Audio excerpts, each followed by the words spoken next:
Hi, everyone. I am Beverly Francis Gibson, CEO of Together Women Rise.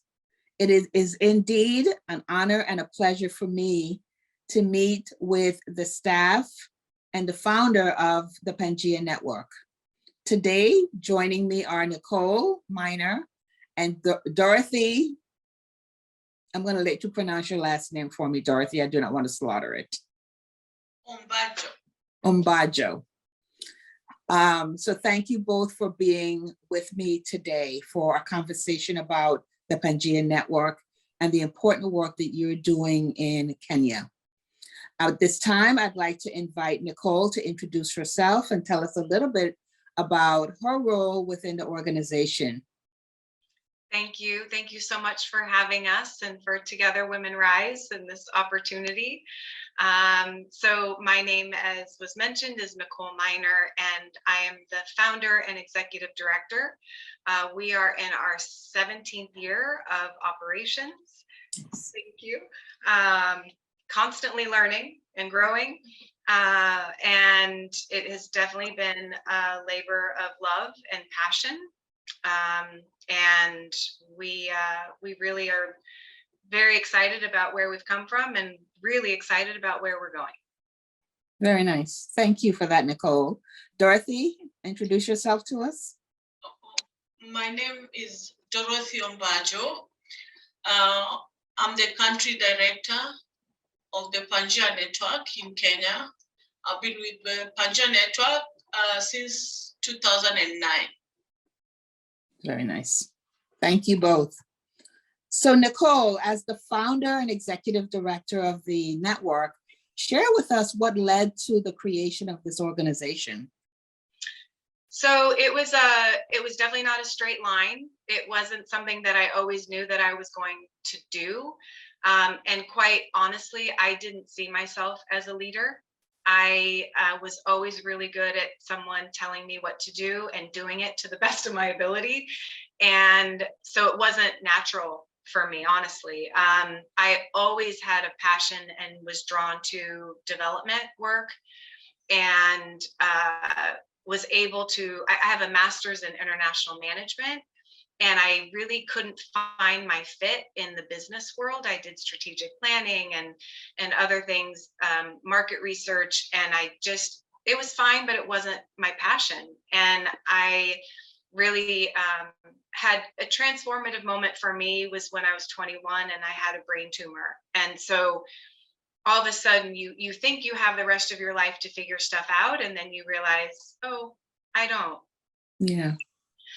And so that pushed me towards a life that I don't have regrets in terms of how I live it, and service was really part of that for me. And so I was able to work with a large nonprofit in Brazil, and once I had that taste of it, and then there was no other option for me.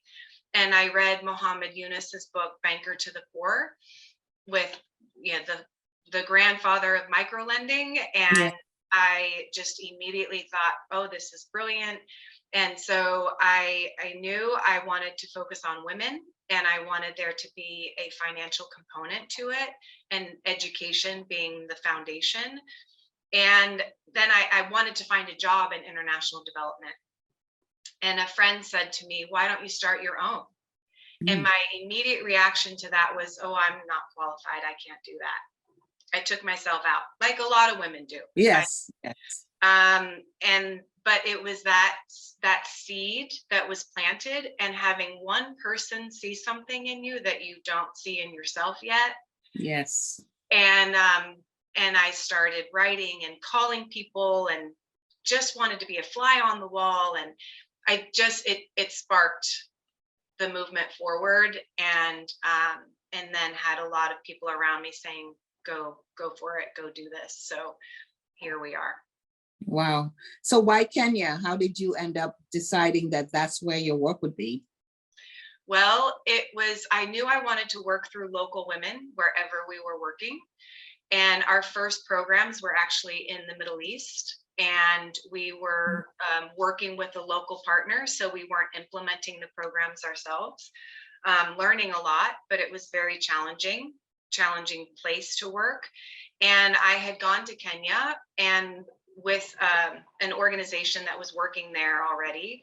And I was introduced to Dorothy, who was doing legal aid work in a large informal settlement. Nice. And just immediately connected. And I shared what Pangea does, shared the idea for a program in Kenya, and we partnered with her legal aid office for the first program. And it was really meeting Dorothy, honestly, and also falling in love with the country, falling in love with the people and the place. So I feel like Kenya chose me instead of me choosing Kenya. Wonderful, wonderful. So Dorothy, what was it about what Nicole shared with you that made you say yes? I had been working in Kibera, one of the largest slums or informal settlement in sub-Saharan Africa, doing pro bono services for the Catholic Church. I had set up a legal aid clinic where I could mobilize attorneys, and we could go there every Saturday to do training and to help with legal issues that they were going through, having my background as an attorney. Yes. And Nicole came to one of my classes on a Saturday with a group of some of her friends that she had traveled with to Kenya, and one of them I happened to have known. And it's through, after the training, we had lunch, and we talked about my work, my passion, and what I would love to do. And we realized that we both really wanted the same thing. So we agreed that why don't we try it out? And that is how it started, yeah. I think that's exciting, especially when you have two women with a shared vision that want the same thing and want to make lives better for other women. I think it's fascinating. Before you talk about the program in more detail, I know that our members are going to want to know the name. What does Pangea mean? And so if you could share that with our audience, that would be great. Sure. So Pangea means all lands in Greek, and it's what they called the supercontinent when it was all one. And the idea that we all are one, and we all deserve opportunity, no matter where we are, circumstances we're born into. We all have a purpose, and I think Pangea is here to try to provide opportunity for that purpose to be presented. I think that is a beautiful, beautiful way of describing what the meaning of the word is, of what the organization means, because it's directly, as you know, correlates with Together Women Rise's mission. And I think it's a beautiful way for us to work together and to segue now into what your services are, what your programs are. Share with us who your staffing are, because I'm sure it's not just the two of you doing all of this work, and it would be immense. So tell us a little bit more about who is involved with this wonderful organization, and what are some of the programs that you currently offer? So I'll talk about the U.S. program first, and then let Dorothy share the Kenyan programs and teams. Okay. So we do have a U.S. program that works with high school girls, and it's called Young Women's Leadership Challenge. And it really grew out of our work in Kenya, because we focus on training and increasing knowledge across all kinds of topics. And I would go do presentations at high schools, and girls would come up to me saying, I want to get involved, I want to make a change, but they didn't know how to do it. And I've heard people say, oh, that's for later in life. And I totally disagree with that. I think if we get young women involved today, then we have a bunch of change makers immediately.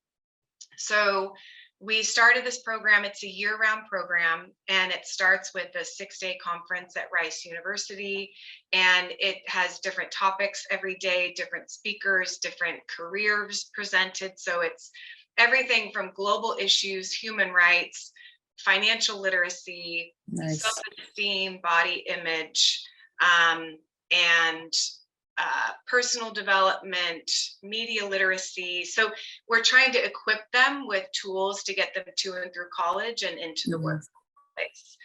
And so that is our US-based program, working with over 400 girls to date.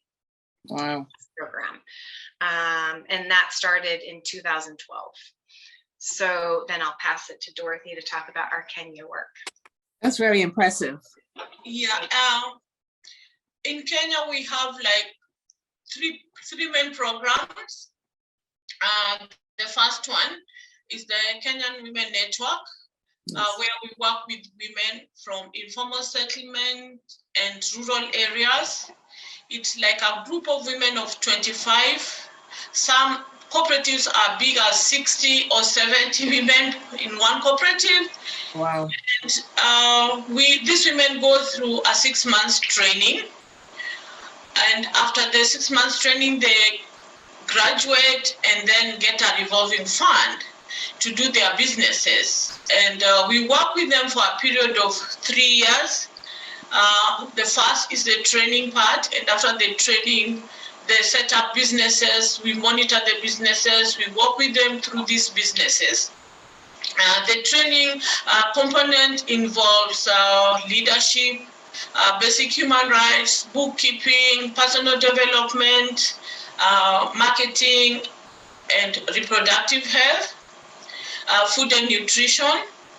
So once the training is done, what these women do, there's something in Kenya called merry-go-round, where people put money together and take. So modified our merry-go-round in that the women put their money, but they open a bank account. So when they open the bank account, this money goes into their bank account through all the time we are doing the training in the 6 months. Nice. So after the 6 months, what Pangea does is we inject a revolving fund into the group account. And once we do that, then they borrow that money and put in their businesses. And we encourage them to actually charge some small interest of like 10%. Nice. So that by the time they give us back this money, after a period of 18 months, they have some money in their account and their businesses can continue. So that is the Kenyan Women Network. Nice. This Kenyan Women Network, when we first started, one of our women passed on and left 7 children. Oh, wow. And all these 7 children, they did not have a father or someone to take care of them. And one of the well-wishers decided to sponsor them, hence the birth of sponsorship program. Pangea Network. So we have a sponsorship program which involves both girls and boys. Our youngest was 3 months. Now she's 15 years. Oh, so nice. We take them through high school up to college. A total of 42 students in this program. We keep it small because it's expensive and very involving. One of our students in that program that started with us in high school now is doing his master's in Hungary. We've had so many of them pass through college, and I would say by the grace of God, despite the challenges we are having in this country of unemployment, most of our students have gotten placement. That's wonderful. So that is our second program. And then the third one that is very new, the new baby on board, is adolescents, young women adolescents program that actually started this year after COVID. The rate of teenage pregnancy was alarming. And most of our women reached out, how could we help? And then we decided to come up with a curriculum and a safe place where these girls can discuss their issues. So hence the birth of the reproductive young adolescents aged between 11 to 15. So we partner partnered with different girls and schools in about, our pilot project is in 3 counties in Kenya, Okay. where we've impacted 375 girls that are going to actually graduate this December on that program. That is wonderful. Wonderful. So if someone was to ask you, what are some of the lessons learned? You know, as you evolve and grow as an organization, I'm sure, Nicole, you mentioned this, there are a lot of things that you're learning. There are a lot of things, Dorothy, that I'm sure you're learning. And, you know, after you guys initially said yes to each other, what are some of the things that you've learned about the program and about the way you do business that will improve and grow over time? So I can go first. Yeah. I think we learn most from the women that we partner with, Yes. right? So we had an idea of what curriculum they need, we thought they needed. You thought you needed? Yes. Yeah. And then realized, oh, this is more important than that. Oh, we need to add this. Oh, they're asking for this. Yes. And so, really they helped us build our model and our training manual, and still to this day, right? Even the adolescent sexual and reproductive health, that came from the women calling the team in Kenya saying, hey, is there something we can do? Nice. Right. So I would say that's one of the biggest. And I think that this is a kind of a funny example. When we would tell the women, we'll support your businesses through this revolving fund, we never thought we had to specify that it had to be a legal business.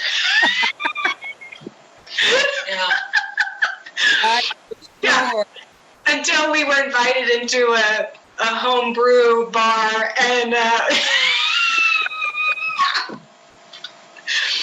so we learn from that and go, yes, okay, we need to specify. Yes. Yeah, and I'm sure Dorothy has many more, but that is a funny story. Yeah. Yeah, and I think we've learned that whatever we want to do, like with the women, we have to engage them from the onset. Yes. So that we start partnership from the beginning. We don't impose ideas on them. Yeah. And this has made it very easy for us, how to integrate comfortably in the community and how the receptiveness is. So that one is one lesson well learned. Because when we first started this program with Nicole, we didn't have any funds at all. We didn't even have an office. And what we decided, if Nicole, you could get some money and I could train these women, we give them the money, I think their lives would change like overnight. And we were so shocked that most of the women took the money and they thought like they were to buy TVs, go for weddings and do stuff. Yeah. So we've learned to be more specific, and that is why we made it a revolving fund, so they learn that this can help us and then it will help the next group. Yes. So it is not a token, it's not a present.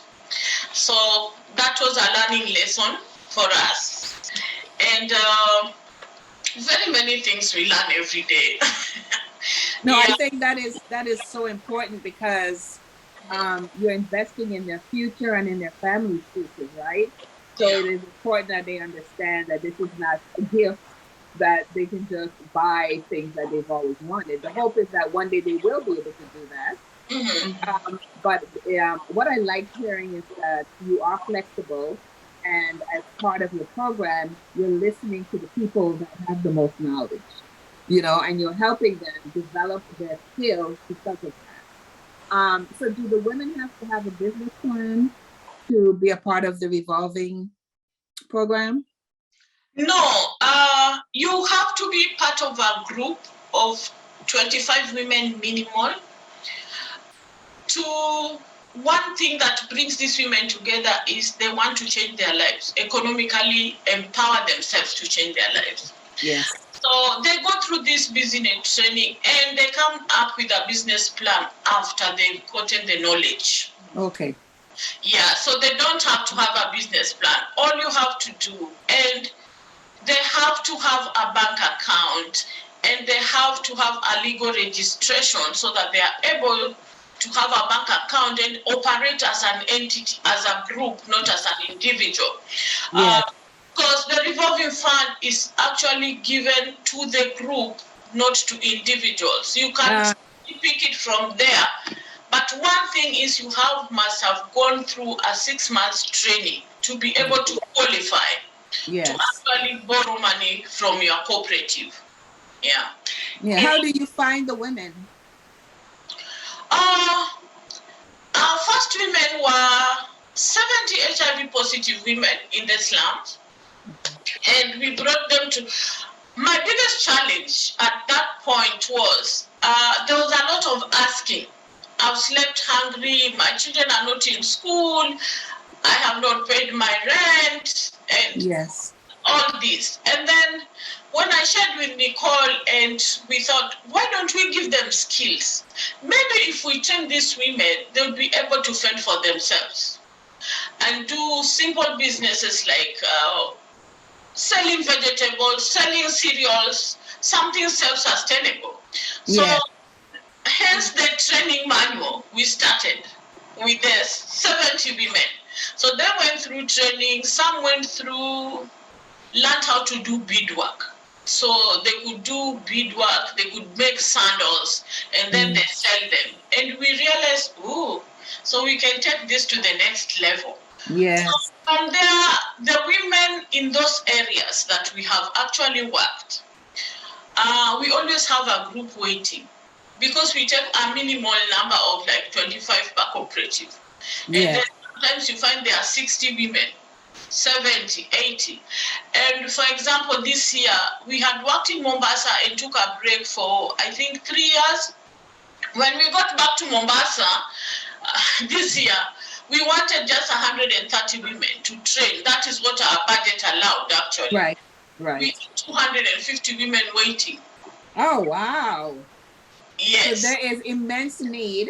And it sounds like as women are telling each other and others about the impact that you're having, more women are coming. Yes. And these women were like, oh, we have been trained by the old cooperatives that are here. They had promised us that you will take us in. So there's no way you can leave us. So we actually stretched to 200. We couldn't do more than that. And wow. we are such a lean staff. Yes. And we tried explaining to them, like, if you could wait 1 more year, but they're like, no, we have waited for 3 years. We have been just waiting. So I would say we are a bit fortunate that in each and every area we've worked, when we go back, we find there are women waiting to be trained because they have seen the fruits and the lives change of their other fellow women in these same communities. Yes. Yeah, we've never marketed for we've never marketed the program, right? Wow. So it is all word of mouth. And in one group, one of our earlier groups in Western, you know, they told us that other organizations wouldn't work with them because they were too poor, right? Wow. And when they finished and they, you know, went through their first round of revolving funds, they said other women were coming up to them going, oh my goodness, what has happened to you? What are you doing? We want the same, right? Yes. And how they were they used to be looked down upon in their community, and now they're being looked up to. And so they've been great mentors for new groups. Like Dorothy said, training these groups informally, waiting for us to be able to come back and train. I think that is amazing. And that's a testament to your work and the integrity of your work. Because people will tell other women, you know, if something is benefiting me and it's also benefiting my family and my community, more women want to be a part of that. So that is a testament to your work and to the dedication that you're giving. So share with us how many staff are on the ground doing this work. So currently I have 3 trainers, including myself. We have an accountant, we have an administrator, and 2 field officers. That all that is full time. And then I have 15 peer educators that are part time. Wow. So it sounds like it's also a growing enterprise, because I think as I'm hearing, more women are coming, and you're going to have to be ready for them. Yes, and that is why I want to train women within the local areas where we work to be trainers, so that the women don't have to wait for 3 years Yes, for Pangea to get there, but the training can continue within those local areas. So hence, that is why we need to train TOTs within those areas. definitely. Share with us, I think it would be interesting for our members to maybe hear a success story of maybe one or two of the women that have been a part of your network. Do you want to share about the woman in Shimoni? So I'll share one woman by the name Madaraka in Shimoni, Kwale County. This woman went through a cooperative training the 6 months and got a revolving fund. And she's one of my very good success stories, because I didn't actually expect what I saw when we went back there this year. We found out that this woman has employed 10 more people in her business. She's making ice creams that are being delivered to schools. She's making chapatis. She's signed agreements with different schools. She's providing lunch. Wow. Wow, her house is not the same house we first saw. So her house has really changed. It's a modern house with like everything in it. Her children are in boarding school, and everyone wants to be Madaraka in that. So that is it really touched my heart. And the reason why, when we started working at the coast, there was this perception that coast women are lazy. They are different because of their cultural beliefs and religion. Most of them are Muslims. And we didn't think like much would come out of it. Although they were very willing and they really attended the training with all their heart, but we were feeling like after we leave, despite them paying back the revolving fund and they never defaulted, that would be the end of it. But to our surprise, is when we get back there, the change is enormous. And even the local leaders are like, why did you take so long not to come back? You see, they have been waiting. So we've seen this ripple effect in like each and every cooperative in the areas we have gone. Drastic change in women. They are able to make decisions. Some of them are able to now become leaders within their communities. They have a voice to sit in the school committees and talk, church, and it's just overwhelming. And if you look at their overall health, dressing, and many other things, there's a lot of change. Nice, very nice. Also to mention that I did my thesis when I was doing my master's 2 years back. I went back to find out how effective was our training program. Yes. How had it impacted the women we had worked with 5 years back?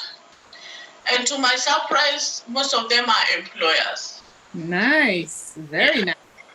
So I definitely want to just pause and applaud both of you and your team underground for the amazing work that you're doing. Because to go back and to see the results, all of the hard work and the effort in the lives of the women and their families and in the community, that is a big testament to you. So thank you for that. And thank you again for all of the things that you're doing to change women's lives. I would not, I think it would be important too for our members to just hear, and Dorothy, you just touched on this, what the community is saying and what is the community seeing as a result of your work. So it's nice to hear that. But are there other stories of how other coalitions or other groups are looking at you now as a leader in the community, if you will, because of the way that you're changing and involving women? Yes, there are these organizations that give funds to women. And I did a comparative study on that because I really wanted to find out if all this we've been doing was the right thing or wrong. Yes. And to my surprise, most of the organizations that give money don't do the training. That makes us different. And they came back to me and asked me, like, why are your programs so successful? And I said, because we are not a bank. You know, we just don't give out money. We don't dish money. Yes. They give out money to have interest and get their money back. Yes. The most important thing for us as an organization is the education part. It's the training. We can train you and also not give you money because we train you, and once you have the skills, sometimes there are groups that have told us all we need is just training. Yes. Some of these organizations have approached us and are asking us, can you actually train for us women before we give them money? So I think there's something right that we are doing. Yeah. So Nicole, are you thinking that there may be other opportunities for partnerships? I am, because I really do think that our strength is the training. It is the education, which we know is the most powerful thing in the world. And if we could partner with organizations that do the revolving fund portion, that would free up the team's time to do more of the training instead of chasing after groups. Yes.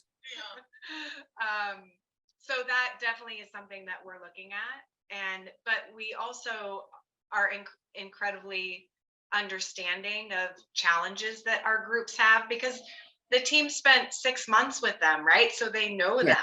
Yes. And so they know that, oh, she's having a really tough time. We're not gonna, go hunt her down. We're gonna support her. So would another partner be the same, right? So, and hold the same values that we do. So that's where we're a little bit stuck. But I would also add, part of the training is human rights, right? And these women understanding what their rights are. Yes. And I just a couple changes that from that perspective alone, knowing that they as women have a right to own property. Yes. And, I remember in Dorothy's home village, after we had trained there, the priest came to her like, I've never done so many marriages. What's happening? Right? Because they were all married under tribal law, which they found out, oh, that's not really legal marriage. And so they're all going to the priest being like, hey, can you marry us? And so, the project with the husband. Yes. He didn't quite understand all of it, but so that's one situation, like where they're taking it into their own hands. That information they're taking and saying, okay, how can I better protect myself? And this is how I can do it. And also on the coast, when we started working there in Chamonix, there was not one maternity ward in the entire district. Oh, wow. And after the human rights training, they pay taxes, no matter how small, they're paying into that system. And Dorothy went to the chief and said, you better get ready because they're coming asking. They're going to come asking. And they were ready. And now there are 2 maternity wards that have been built in this district. That is wonderful. Wonderful. So it also speaks to advocacy. The women are getting trained. They now understand their rights, but then they're also understanding their power to advocate for change within their communities. I think that is fabulous. Dorothy, you're going to say something? Yeah, I was going to say that now the women really had to walk a long distance to go and have babies, even at night. But it forced the government to look for Aga Khan Foundation to make sure they have a doctor like there once a week. And there's a clinical officer, and now there's a maternity ward that is operational 24 hours. Oh, wow. That is wonderful. Yeah. So many successes that you could point to directly and indirectly as a result of your work. So share with our members, what are your plans for the future? 2023 is around the corner now. What's going to be in store for your women and your community and for your employees at the network? Well, thanks to Together Women Rise and our partnership, this training of trainers is coming into an actual happening in 2023. And what that is going to allow us to do, as Dorothy mentioned, training 2 women from each of the areas that we work, geographic locations, will have local capacity. They're not waiting on the team coming for it. And so within the first year, we can go from an average of 115 women a year Wow. to 375 women a year. That is going to be immense. Huge. My gosh, that is huge. Yeah. And, that will add, our goal 2023 is to add another trainer to the team. Good. And also be able to, we had the pilot adolescent sexual reproductive health program this year, is to provide that to 375 new adolescent girls in 2020. Wonderful, wonderful, wonderful. Dorothy, what's in store for you? Sounds like you are busy. You have your hands in everything. And I would venture to say that you're an amazing advocate for the women. What do you see for 2023? Oh, wow. I need the calendar to turn so that I hit the ground running. I've put everything in place and I'm so excited. And the most exciting thing is I will have local women able to train. Yes. And this is something that is not temporary.